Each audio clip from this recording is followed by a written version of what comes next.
Hello and welcome to Waterfront Awakening.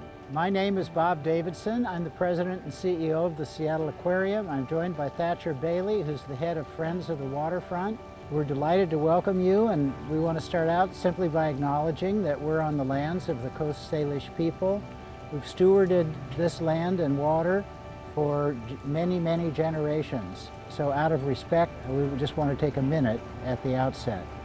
We've got a lot to cover today. We've got a great group of people here. Friends of the Waterfront, our partner, big, brand new organization in the city, and big things to do. Big things to do. Thank you so much, Bob. It's great to be here today. It's great to be here on Pier 62. I invite you down here anytime, rain or shine. It's still a beautiful part of the city.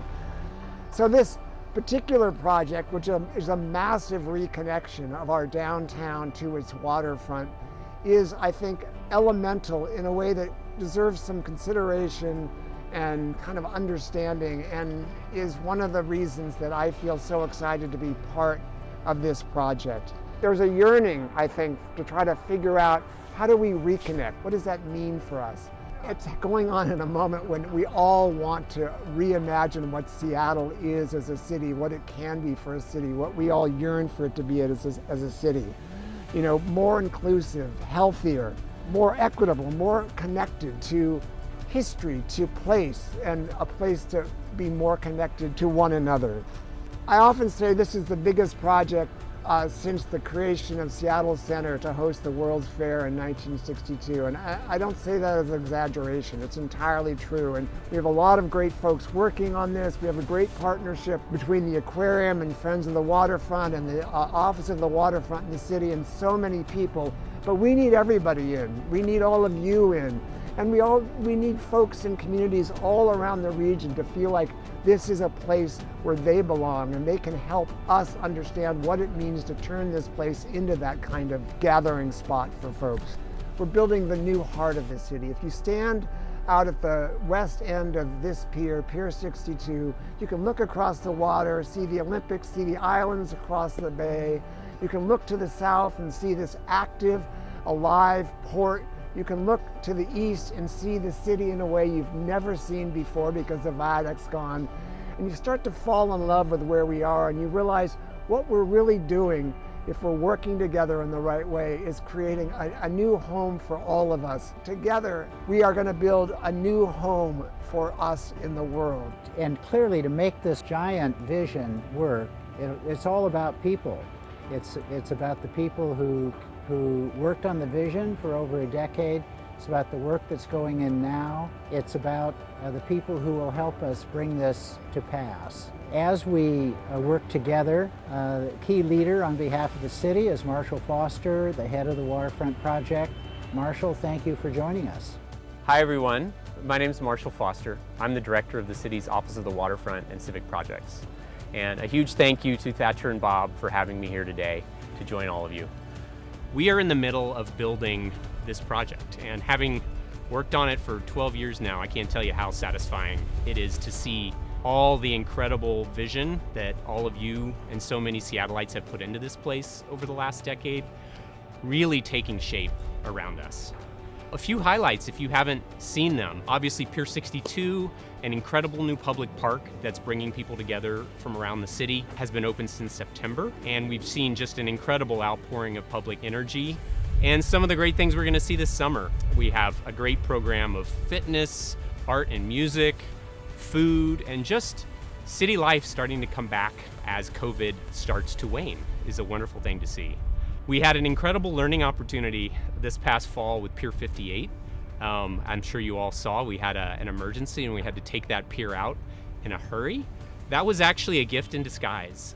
We had, through that, the opportunity to accelerate the creation of the new Pier 58 park and get the old pier out of the way. And fortunately, we were able to do it without any damage to the aquarium or Pier 57 or anyone else in the area. So that was a huge win. And if you haven't been there, down on the south end is a little gym, the Habitat Beach in Pioneer Square. We're hoping we can call it the Pioneer Square Beach someday. That is a place where that community can reconnect with the water, where juvenile salmon have a bit of a respite as they migrate up and down our downtown waterfront.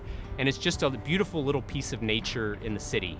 We were originally planning to be able to open the beach, and there's a beautiful little historic boat landing next to it in 2023. We're actually going to be able to open that next summer in 2022. So we're excited to have the opportunity a little early to bring the community back to the waterfront in Pioneer Square.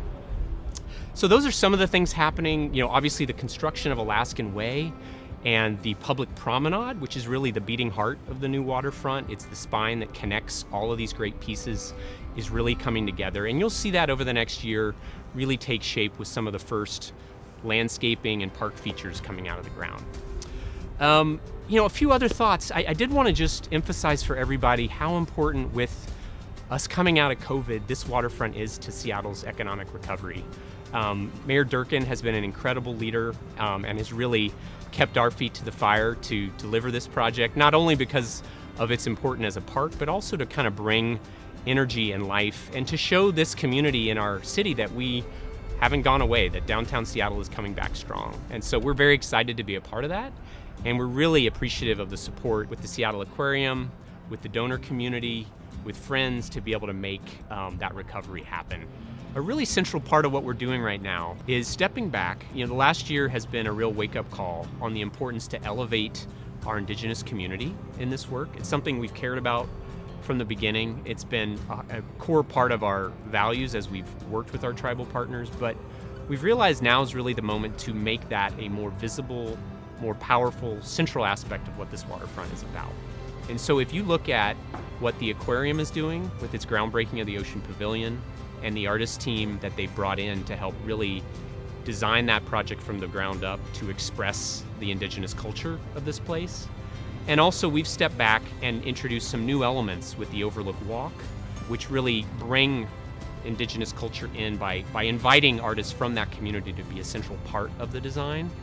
That's been some important learning that we've gone through over the last year or so. And I'm very excited at this point to say that that's a central part of how we're moving the project forward.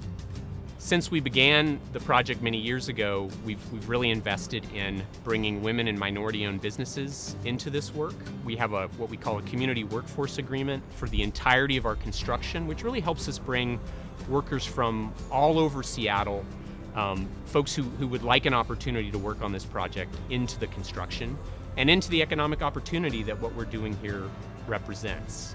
We have a little over $800 million total of investment that's taking place here. And it's important to the city that every community in our city gets to take part in that and to see some of the benefits of being part of that. So that's a little bit of where we are on the waterfront. And again, just huge gratitude to all of you for your leadership and for your support. And it is gonna happen. We are thick in it. And it's exciting to know that in just a couple years, you're gonna be able to come down here and walk on the completed project and enjoy this great place. Thank you so much, friends, Seattle Aquarium, for all the leadership that you've shown on this project, and everyone here. It's been a real process and a huge community that's invested in getting us to where we are. Such a huge part of what's gonna make this place dynamic, interesting, exciting are all the organizations that are coming to the table, thinking about art, music, culture. What are the things that are gonna make this space welcoming and inviting from every corner of Seattle? And so we're lucky today to have a lot of voices from the community here with us, and I'm glad to be able to now turn it over so we can hear some of those voices. I'm so honored to be here. I want to talk a little bit about the waterfront and the aquarium and the amazing ocean pavilion that's going in. Wherever I go, I look for those places that feel like my ancestors were there and that they're giving a chance to breathe and to come alive right there. And I'm really honored to be part of this waterfront project. I'm honored to work with people who have made this a really wonderful space that honors the Indigenous land and sea. There are so many advantages to reaching out to your local tribes and Indigenous people, because what's good for Indian country is good for all people. Recognizing the importance of reaching out and building true collaborations, one where it's not just to check a box, it's one where they invite you on the journey. And it's through those connections that we are able to develop a more beautiful project. We're able to develop a more beautiful home for these plants and animals that are here. I look forward to seeing what we've come together to accomplish. When I think about the opportunities that we're going to have with the new Waterfront Park and the Ocean Pavilion, I think about the power we're going to have in being able to create a new sense of belonging. We're going to be able to create a place that is safe. We're going to be able to create a place that includes all people. We're going to be able to create a place that tells the story of the indigenous community of Puget Sound and includes other people of color as well. When I think about why marine conservation education is important, I think of two main problems that we're currently facing: climate change and social justice. Those are really big problems, and I think one of the solutions might be is literacy. When you know the information or are better able to understand the information, you're better able to question the problems in front of you.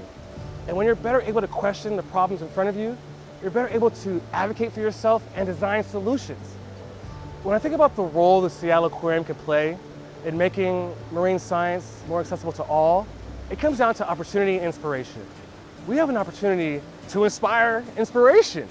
We can be a place to convene people, ideas, and solutions right here on the waterfront. Although we may reach 40,000 students annually, there are still many folks that can't actually come to us. So when they can't come to us, we'll come to them. We'll meet them out on the beaches with staff and volunteers to show them how to properly explore with appropriate beach etiquette in some of our beach naturalist programs or our outreach programs. We have our community science program, which is designed specifically for high school students from underrepresented and underserved communities. And if they can't come to any of those programs, we have wonderful opportunities to engage virtually. We have distance learning programs where you can engage live or on your own. REACH is a nonprofit here that is located in Seattle that we specialize in working with the unsheltered population. Friends of the Waterfront reached out to REACH in hopes that we can build a safer community for everybody and to be able to bring services to our unsheltered population. Seattle Waterfront is a tourist area, lots of businesses, and so what we'd like to do is to be able to advocate for our clients, but to also be able to help our businesses and educate a lot of our community members.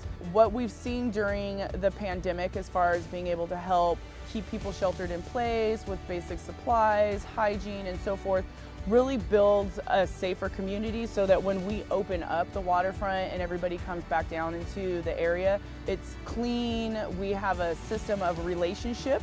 People are treated as humans, right? And we have communication, and it's a lot easier for everybody to create a win-win situation.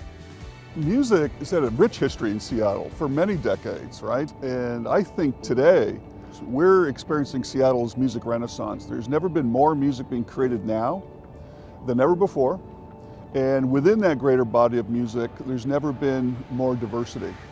And music makes lives better. And as I look at this waterfront, I see so many different ways where that artist and his or her lyrics and notes can connect to that next person. And not only for our local citizens, but for everybody who's coming here to experience Seattle. Just merely walking down the waterfront is that opportunity upon opportunity for music to play a larger role in your life. And that's beautiful. What I love about the waterfront's vision is going beyond that and taking on a role of championing music, championing the arts, championing civic events, and playing that active role, that advocacy role of bringing people together and getting them to have better lives. So this is a place that music and culture can be championed. That's all about making our community more vibrant. Kosh Kanawe, Owen Naikanim. Hello everyone, my name is Owen Oliver. I'm an enrolled Quinault tribal member with ancestral homelands to the lower Columbia River, Salish Sea, and southwest pueblos of Isleta. Though I've only been working on this project since the fall of 2018 as a tribal consultant, I've always seen the aquarium as a place to explore non-human kin and the relationships that Coast Salish people have with the stories of salmon. Art is a keystone foundation to Coast Salish culture. Art allows us to see the embodiment that it takes from the land, our stories, and the visions of the future. Art for us Coast Salish people can be found in our decorated longhouses, our story poles, and even shared to our newborn babies on our matriarch's cradle boards. To have Coast Salish artists being featured alongside the waterfront is justice in one form, but relationship building in another.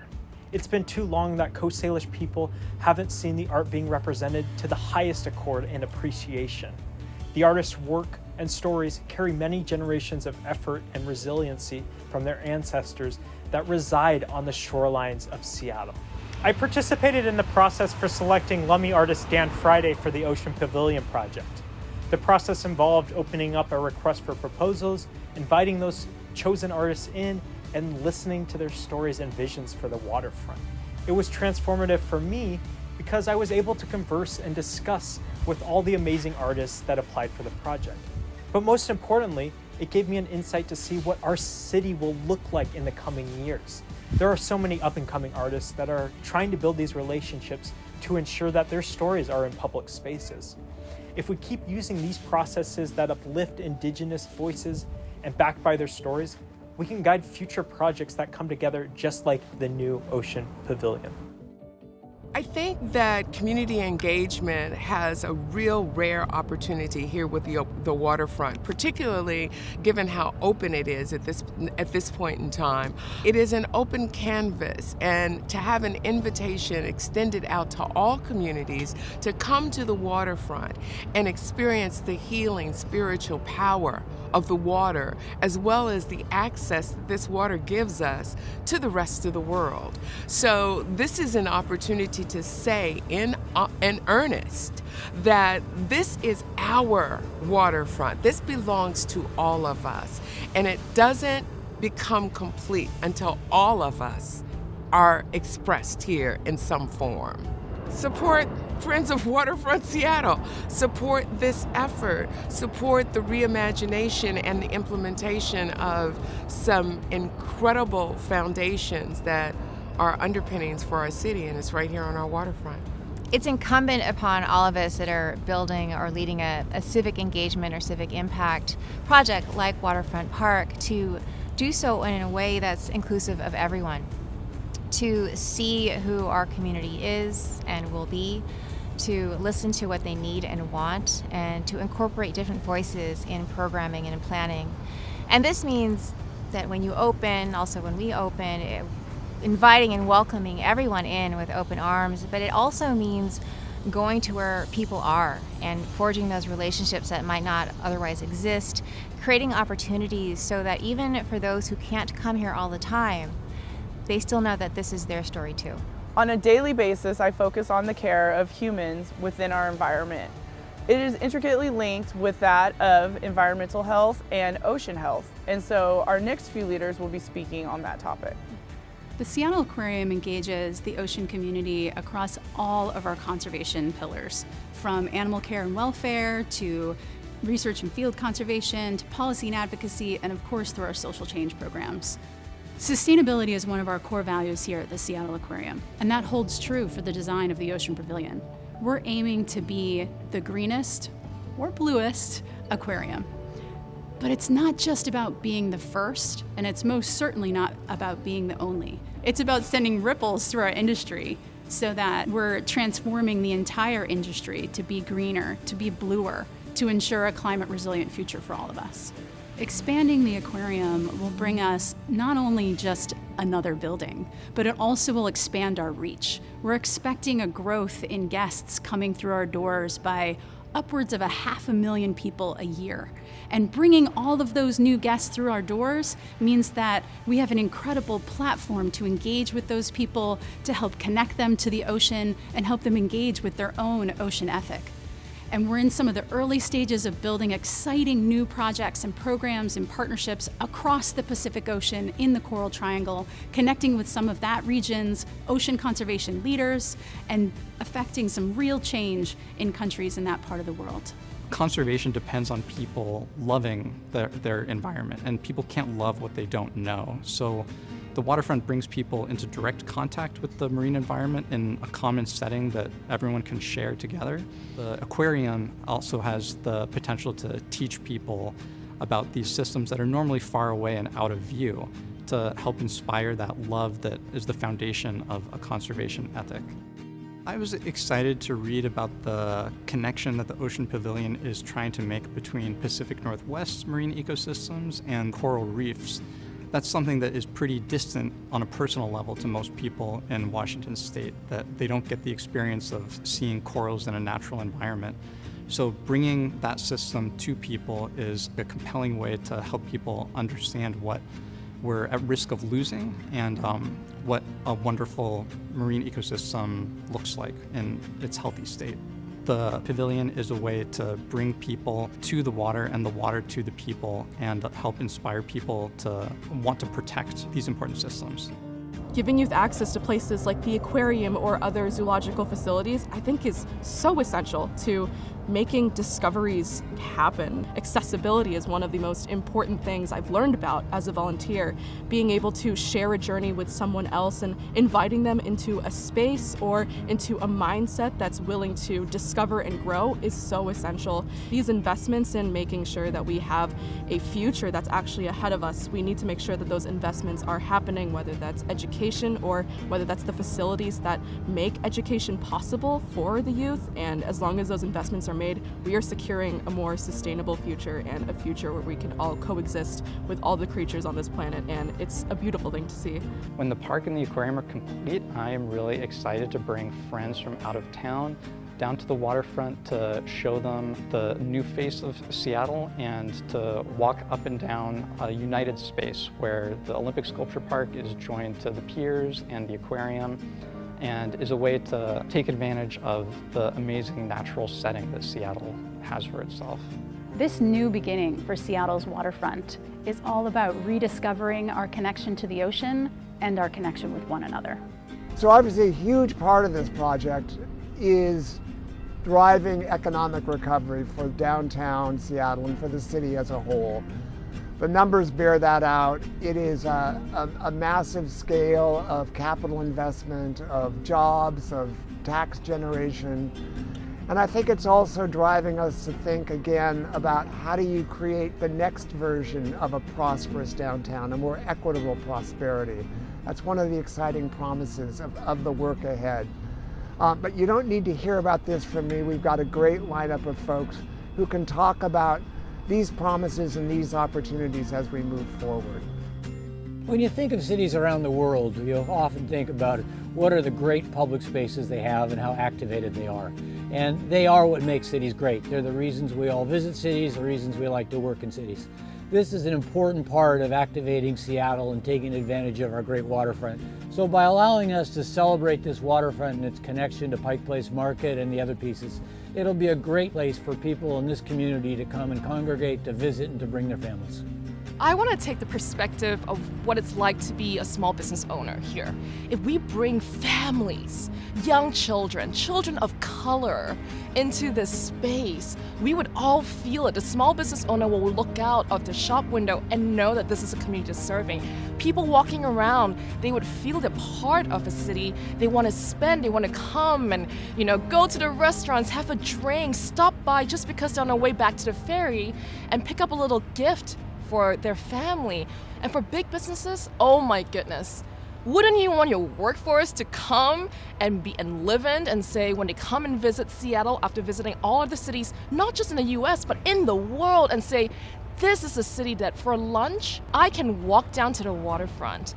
I can look out at this horizon. I can smell the salt water. Which big business wouldn't want that, to say, this is your calling card when you come and make Seattle your home? But one of the key cornerstones of the success of the aquarium over the years has been a public-private partnership with the city of Seattle. The important part of that has been the involvement of the public in making contributions to the aquarium. And I feel that where people make contributions, their hearts and minds and interest will follow. It is critical for the success of the waterfront, I believe, for us to encourage and to solicit additional contributions from the public to make this a reality. It's a once-in-a-lifetime project, and hundreds of years from now, when we're no longer here, this park is going to be here bringing joy and connection, and that is the bottom line here. We love Seattle, and we know it can come back bigger and stronger and better than it ever was. This park is coming to fruition at the very best time it can to help bring our city back. Every city across the country, really around the globe, is trying to figure out how to come back after this past unprecedented year. The downtown core has to recover first. The urban center really needs to be revitalized. And that means bringing people back here, restoring confidence so that the leisure traveler or the convention goer or even our own businesses and employees and our community wants to come back. And the Waterfront Park is going to be such a key part of getting that effort right here in Seattle. I believe that what's happening on the waterfront is going to be a gem and a critical piece of the success of Seattle over the next several decades. And I think that to be able to look back on this 20 or 30 years from now and be able to say I was a part of this is going to be very important and something that I would encourage everybody to pay attention to. It's one of those rare community resources and really community treasures that makes Seattle, Seattle. And I've lived here my whole life, and every time I'm on a ferry, in and out of downtown, and I look back at the city and I look back at this waterfront, and it takes my breath away every single time. This is a treasure down here. We have a treasure that deserves to be the best it can be. Imagine if we could stream down, people could stream down from the streets, walking down, cycling, walking, taking transit. The light rail is going to connect Everett to Tacoma. What if people took their light rail and they say, we're going to come visit downtown Seattle? The first thing they should think of, we already have an icon here, Pike Place Market. This area can be iconic. It can be iconic. I know this because I've lived all over the world. But it's not about creating a place that's just like another part of the world. It's about creating what the soul of this city is. That's how we see the city that we live in right here. It's my pleasure today to be able to introduce two volunteers that have worked tirelessly on this project for the waterfront. One is Martha Kongsgaard, chair of the One Ocean, One Future campaign for the Seattle Aquarium, and the other is Maggie Walker. Maggie is chair of Friends and is co-chair of the campaign for Waterfront Park. First, I'll turn it over to Maggie. We're sitting here on Pier 62, which is the first piece of the new waterfront. And this is, for me, one of the most exciting things in the world. It's finally happening after 12 years of work by a lot of people to make the public vision that was created a decade ago come true for all of us. This is an incredible gift, frankly audacious at this moment, to the community. As we come out of the pandemic, we do need a place for all of us to come together, to belong to define who we are. This is about our whole community coming together and moving forward into the future. I have a grandson, my first, who is 9 weeks old now, and he will be enjoying this park in his childhood and adolescence and adulthood as a symbol of what this city has become. And I'm so pleased to be part of the process by which this park came into being. This project, over a decade and tens of thousands of voices and hands in the making, as you've heard, is in this part of the 21st century a new generation's reimagined expression of our region's values, the reconception of the function of parks, and the doubling down on the conservation mission of Aquarium. Importantly, the entire project brings sustainability and the ocean climate challenge and solutions to the front steps of our city. The reconceived role of this enormous public space helps demonstrate what we as a region share historically with our Indigenous brothers and sisters. This project believes in the power of the exchange that's possible in a shared public sphere, helping us to cross boundaries at a time of deep division in our country. But we can only employ that power with your partnership. The Waterfront Park and the Aquarium are both being done for, by, and with community. They will not succeed if they aren't all about community, and they aren't all about the community coming and supporting and working with us to make it a reality. So we want to ask all of you to be part of our community, to make this the special place that it should be for our city, particularly in this moment when we need special places, when we need to come together. Private fundraising is critical to this project. We have committed to raising a certain amount of money in order to make these projects move forward. We need your help. We need your help not just with money, with gifts, and we want to thank all of those who have already given We are very grateful for your early and visionary support. We need folks to tell the story, to get other folks really excited about what's happening here. We invite you to connect with us. It is the most important thing that our city can do for itself right now, and we invite you to join us in that effort. Please contact us, let us know you're interested, and we will do the rest. I will tell you from personal experience that there is nothing like a walk on this waterfront, coming to this pier, experiencing how this changes what our city is for us forever. I don't think we could have known 10 years ago how timely the social, emotional, and physical rehabilitation of our city's relationship with its emerald edge right here on Elliott Bay, and our rethinking about the meaning of the public sphere would be. And in this national moment of racial and economic reckoning, as the Waterfront Park brings to the shore the stories and culture of the people of the region by the people of the region, we are optimistic. And for the very soul of the region in need of a post-COVID rebirth, and the city that so desperately is in need of a beating heart.